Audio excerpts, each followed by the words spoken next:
Uganda is one of 5 countries that form the East African bloc. It is bordered by Kenya to the east, Tanzania to the south, Rwanda to the southwest, DRC to the west, and Southern Sudan to the north.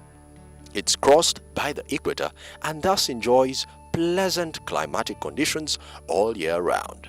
The Jane Goodall Institute was founded in 1997 by Dr. Jane Goodall, a primatologist and conservationist.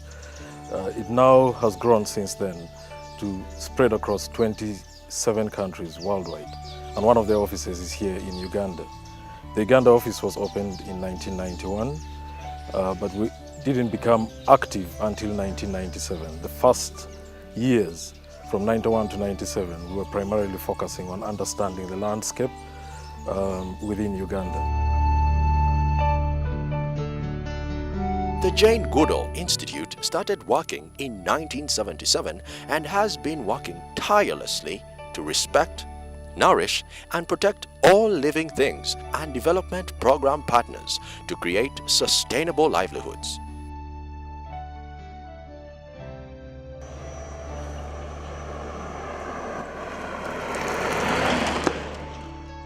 Hoima district is located in the western part of Uganda, and it holds a population of over 408,000 people. It is also one of the places where the Sustainable Livelihood Project is already underway, and members from various communities have to go through various kinds of training sponsored by the Jane Goodall Institute, Austria and Canada, Heifer International, and the Canadian International Development Agency. The first stop is Chigaga village in Buseruka sub-county, Hoima district, where Mr. Samuel Byarugaba, a husband and father of 8, stays.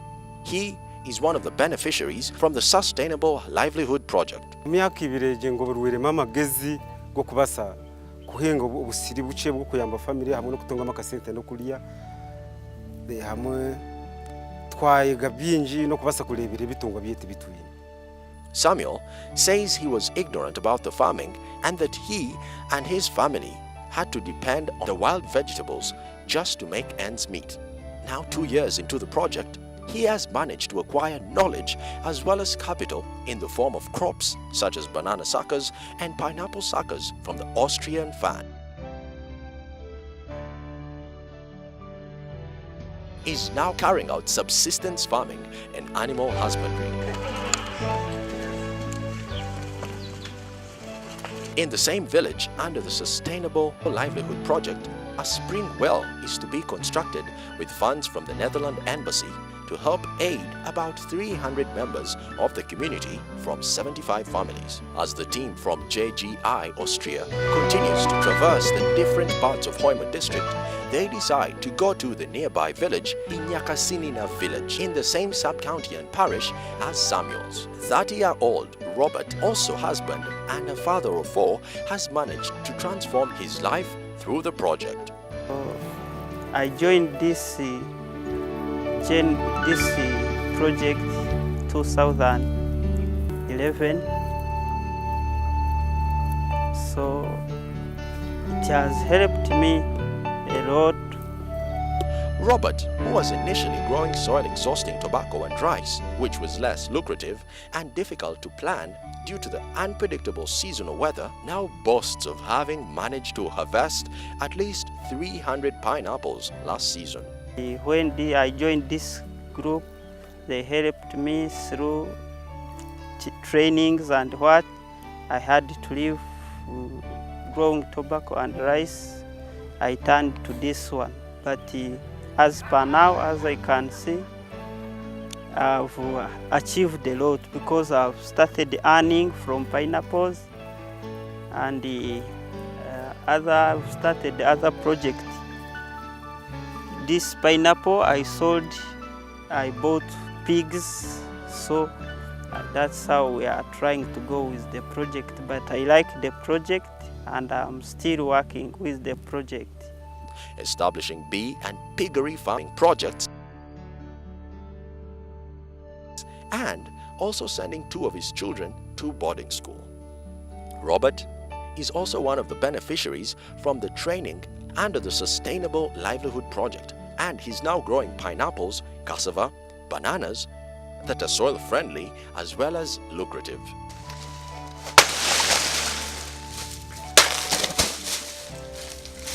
It is not easy, but we try to get some little money. We put other workers here to help us.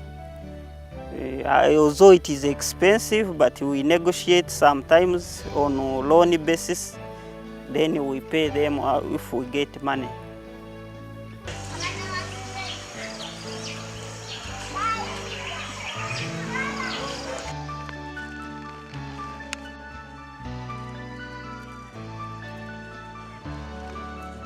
The following day, it's a more captivating journey for the team from JGI as they visit the home and farm of Joram Basima in Chigaga village. Joram, a husband and father of 15, is also the chairman of Kabale District Development Association. In this project, I'm the chairman of Kidoma Kabale Community Development Association, a local community-based organization that aims at the restoration of regional forests and waterways, education and sensitization of community members, as well as looking after the livelihood of the people and the conservation of the environment. The Sustainable Project, working with us, implementing its activities with us, the members of Chikapoda, we are mainly targeting at a number of 3 items. One, we are looking at restoration of the regional forests and waterways. Secondly, we are looking at education and income, with a number of objectives per our constitution. Joram, who joined the project in 2009, has acquired 4 beehives as part of the project and since then have expanded to 18 hives. Joram also harvests at least 2 acres of coffee every year from the seedlings he got. He manages to raise on average 2 million shillings annually. I now have 1 acre of coffee, and this one is for annual income. From this 1 acre of coffee, I have harvested only twice. For the first production, I was able to sell 1.2 million. Joram also has enough food for his large family to depend on, and from the 4 goats he got from the project, he manages to sell at least 15 to 20 goats annually. He has also bought 2 pigs from what he earns every year. You see, with coffee we don't eat. We don't eat part of it. With bananas, bananas are mainly meant for home consumption. We eat bananas all the time. Every banana that is ready, that one is food for the family. So with that, I can't calculate properly, but you can also imagine. Then with goats, with those local goats, as I earlier on told you, that before JGI and HPI came in, I had actually benefited from the NADS program. I had my 10 goats, so they were crossed. But it has been my ongoing with this project of the goats. At least every year, I have to sell 15 to 20 goats. It's not an easy trek from the corners of Joram's large farm, but it's a breathtaking experience that can be noticed even on the faces JGI members from Austria.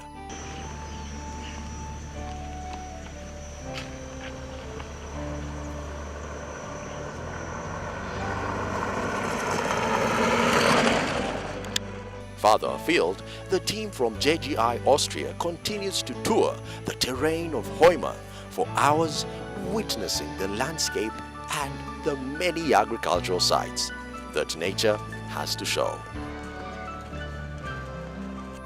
The team goes through Wambabia's Central Forest Reserve that occupies 2,000 980 hectares. In the heart of the forest, a local community group has established collaborative forest management under the Wambabia Forest Conservation and Development Association. It's here that Felix and the team from JGI will participate in organizing tree nursery beds,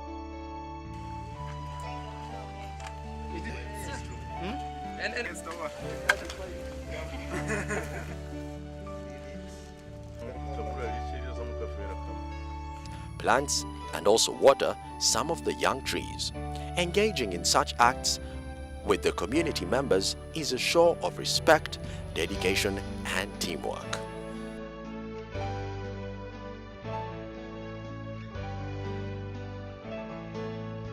It's been 2 days of visiting almost every remote corner and village in Hoima district.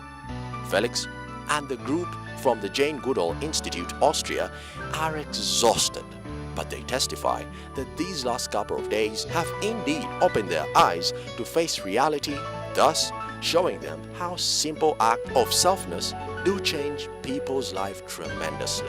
They came in our village and they called us to go and meet them at the one church there. When I reached there, I found there people from Kampala. They told us about the project that they are giving us goats, pigs. For the residents of Hoima, it is a breath of fresh air, an encouragement to see new and friendly faces in the environment. It has really helped me, like they took us in a tour. When I reached there, I learned from others what they were doing. They might come at my home. They gave us seedlings. I planted beans with nuts. That's all. And knowledge. They are giving us knowledge.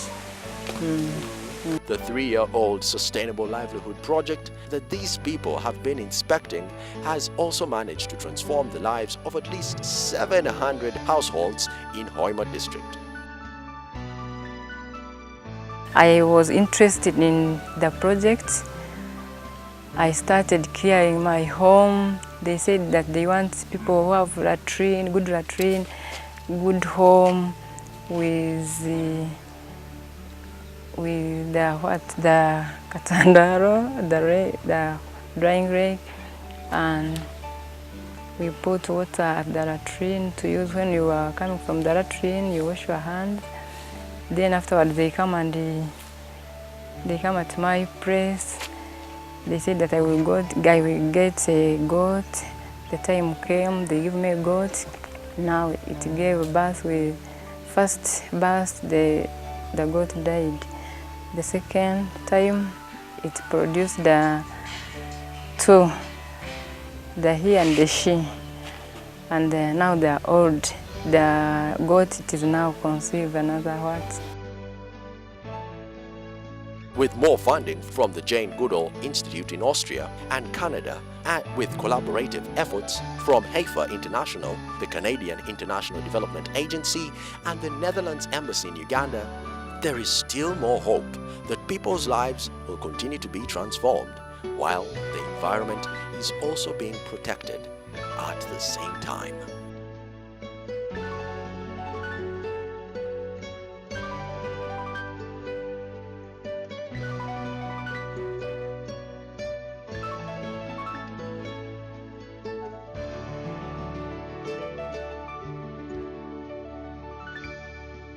The Jane Goodall Institute started working in 1977 and has been working tirelessly to respect, nourish, and protect all living things and development program partners to create sustainable livelihoods. The time when Jane Goodall asked me to get honorary ambassador of the Jane Goodall Institute of Austria. And we were working together for more than 2 years now, and it's really perhaps the most sensible thing I ever have done. Because Jane was studying the animals, especially the chimpanzee, and was learning out of the chimpanzee that human being, the nature and the animals is one big. JGI's vision is of a world in which all people realize their full potential in societies that respect nature and human rights. One big community and one species does not exist without the others. And when I was working with the Jane Goodall Institute Austria, we had the plan half year ago to visit you in Uganda and join the projects, what Jane Goodall Institute and the Roots and Shoots program does, because it's always important to feel it. It's not enough just to know about it. It's interesting, like today, when you can work with all the people and learning how it's sensible to plant trees, for example, or to visit the farmers, to build up real little farms, to be able to live out of it. We get involved in activities that improve people's livelihoods, because we know that one of the factors that drives environmental degradation is poverty. And so we try to look at people's welfare, people's livelihoods, and see how we can improve their livelihoods so that they don't exert so much stress or so much pressure on natural habitats.